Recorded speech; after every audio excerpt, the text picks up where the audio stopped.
बोले ठीक है, तो जो जल में मल मूत्र विसर्जन करेंगे, गंदगी करेंगे, कुल्ला करेंगे, जल गंदा करेंगे, वे भी इस पाप के भागी होंगे।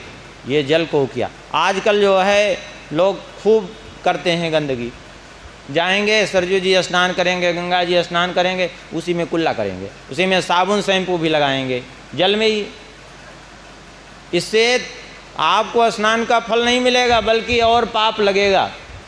तीर्थ यात्रा करिए, लेकिन तीर्थ यात्रा तीर्थयात्री बन के करेंगे तभी फल मिलेगा।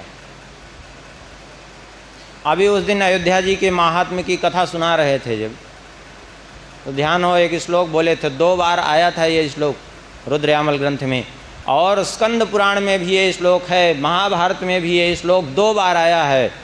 महाभारत में 2 बार एक ही श्लोक आया है, ये श्लोक कई जगह आया है। तीर्थ यात्रा का फल कब मिलेगा? यस्य हस्तौ च पादौ च मनश्चैव सुसंयतम् विद्या तपस्य कीर्तिश्च सतीर्थ फलमश्नुते। जिसके दोनों हाथ संयमित हों, जिसके दोनों पैर संयमित हों, मनश्चैव सुसंयतम, मन संयमित हो, विद्यावान हो, तपस्वी हो, कीर्तिवान हो, उसी को तीर्थ का फल मिलता है। अब इसका थोड़ा सा अर्थ समझने का प्रयास करें। हाथ संयमित होने का मतलब क्या है? गलती होगी तो महाराज जी क्षमा करेंगे। यस्य हस्तौ च पादौ च, हाथ संयमित होने का मतलब क्या? हाथ संयमित होने का मतलब है तीर्थ में जाइए तो किसी से दान मत लीजिए। क्यों? क्योंकि भगवान स्वयं कहते हैं, जिह्वा दग्धा परान्नेन करौ दग्धौ प्रतिग्रहात् मनोदग्धम परस्त्री भी कार्य सिद्धि कथम भवेत। जिह्वा जिसकी जल रही है दूसरे का अन्न खाते खाते, हाथ जल रहे हैं दान लेते, मन जल रहा है परस्त्री चिंतन करते करते, तो सिद्धि कथम भवेत, सिद्धि कैसे होगी? इसलिए हाथ संयमित होने का मतलब तीर्थ में जाइए तो अपने श्रम से अर्जित धन का उपयोग करिए, किसी दूसरे का नहीं। कि चलो तीर्थ में पहुँचे, यहाँ भंडारा खाए, वहाँ भंडारा खाए, वहाँ भंडारा खाए, तीर्थ में स्नान किए चले आए, कुछ नहीं मिलेगा इससे।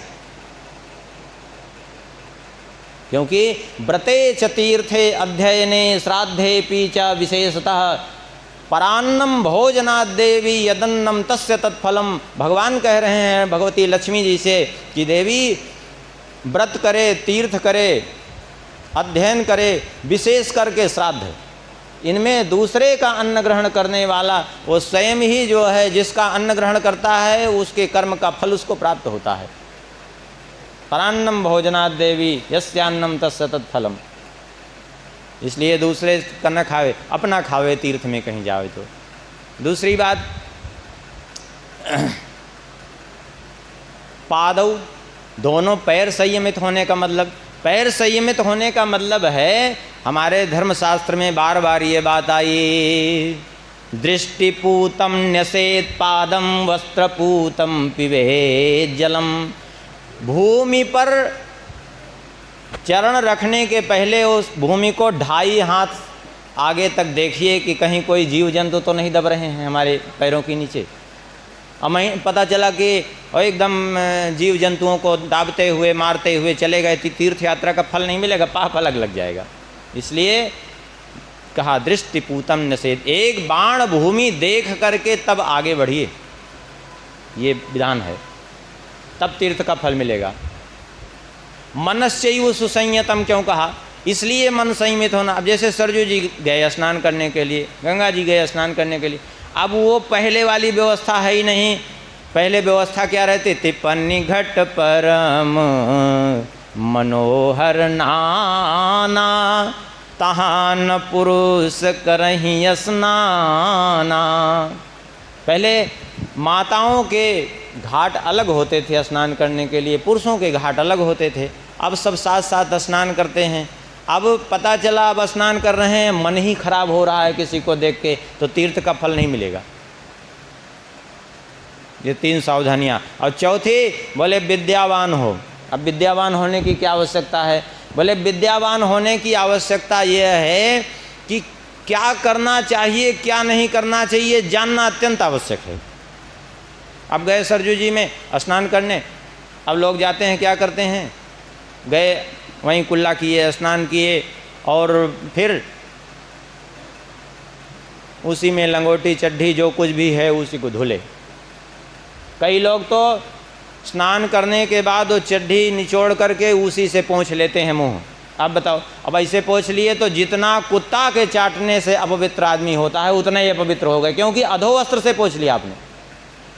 कई लोग तो कपड़ा पहन के स्नान करते हैं उसी शरीर पोंछ लेते हैं, ये नहीं।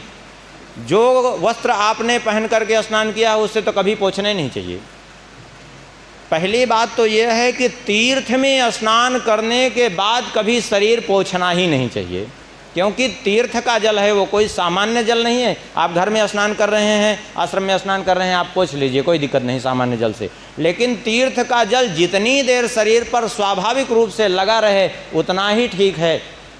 उससे आपके पितरों की तृप्ति होगी, जीव जंतुओं की तृप्ति होगी, अधोगति को जो प्राप्त हुए जीव हैं उनकी भी तृप्ति होगी नरकलोक में।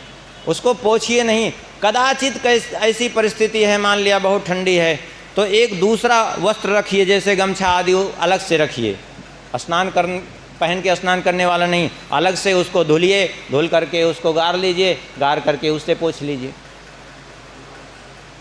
और वो लंगोटी चड्ढी बाद में उसमें मत धुलिए। अधो वस्त्र कोई भी जो भी पहनकर स्नान किए हैं उसको धुलिए मत उसमें, उसको वैसे ही चुपचाप रख लीजिए, रख करके आके घर में धुल लीजिए। नहीं तो तीर्थ के जल से पवित्र है, उसको वैसे ही गार के डाल दीजिए, कोई समस्या नहीं है। उसको उसमें अधो वस्त्र मत धुलिए। इसलिए विद्या होने की आवश्यकता है। फिर इसलिए भी आवश्यकता है, अब जैसे जा रहे हैं रास्ते में थूक दिए, कहीं भी थूक दिए, कहीं भी लघुशंका, अरे ऐसा नहीं थूकना है।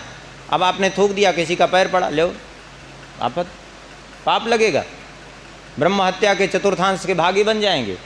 फिर थूकना आवश्यक है तो कहीं एकांत में नाली है, कहीं कचड़ा है, वहाँ डाल थूक दीजिए। आपको लघुशंका जाना है तो जहाँ जा रहे हैं तीर्थ में पहले तो ऐसी जगह जाइए कि कोई किसी के आने जाने का ना हो, फिर अपने से बाईं ओर जाइए, इसलिए विद्यावान होना आवश्यक। कई लोग तो स्नान किए सरजू जी, और स्नान करने के बाद क्या करे, बोले जब चलने लगे कि देखे चप्पल गंदी है तो गए 2-4 चप्पल सरजू जी को भी ठोंक के चले आए, हाँ, धुलने के बहाने। शास्त्रीय विधान यह है कि किसी भी तीर्थ में जाइए तो उत्तम तो यह है कि आप वहाँ चप्पल पहन के मत जाइए, पादुका। कदाचित जा रहे हैं, मान लिया जैसे आजकल लोग रास्ते में थूक देते हैं, गंदगी कर देते हैं, तो उससे बचने के लिए पहनते हैं, ठीक है। तो कम जहाँ धार बह रही है कम से कम वहाँ से 4 हाथ की दूरी के बाहर ही आप चप्पल उतारिए, क्योंकि उसके भीतर यदि आप पादुका पहन करके प्रवेश किए तो तुरंत पाप के भागी बनेंगे। क्योंकि हमारे धर्मशास्त्रों में लिखा है कि जितनी पवित्र नदियाँ हैं उसकी धार से 4 हाथ की दूरी तक नारायण क्षेत्र माना जाता है। वो बस वहाँ पाँव रखते ही तुरंत जो है आप दोष के भागी बनेंगे। इसलिए पादुका को बाहर उतार करके और फिर लेट करके प्रणाम करिए और फिर जो है स्नान करिए प्रेम से। इसलिए विद्यावान होना अत्यंत आवश्यक है। और फिर तपस्या क्यों कहा, विद्या तपस्या कीर्तिश्चा, तपस्या क्यों आवश्यक है? बोले तपस्या इसलिए आवश्यक है, तपस्या क्या है? धर्म के लिए कष्ट सहना, इंद्रियों पर संयम रखना। अब गए तीर्थ में स्नान करने, सरजू जी स्नान करके निकले, अब पता चला कि देखे वो चाट पकौड़ी बन रही है, बस जीभ लुक लुक लुक लुक करने लगी, बस दौड़े पहुँचे, चालू कर दिए। क्या मतलब तीर्थ का फल? तीर्थ में जाकर के थोड़ा सा संयम मन को रखिए। यदि तप नहीं होगा जीवन में तो कुछ नहीं मिलेगा। इसलिए विद्या तपस्या और कीर्तिश्चा। कीर्ति किसकी होती है? बोले कीर्ति उसकी होती है जिसका चरित्र उत्तम होता है। इसलिए चरित्रवान हो, ये सब गुण हो तो कहते हैं सतीर्थ फलमश्नुते, तब वो तीर्थ का फल प्राप्त करता है।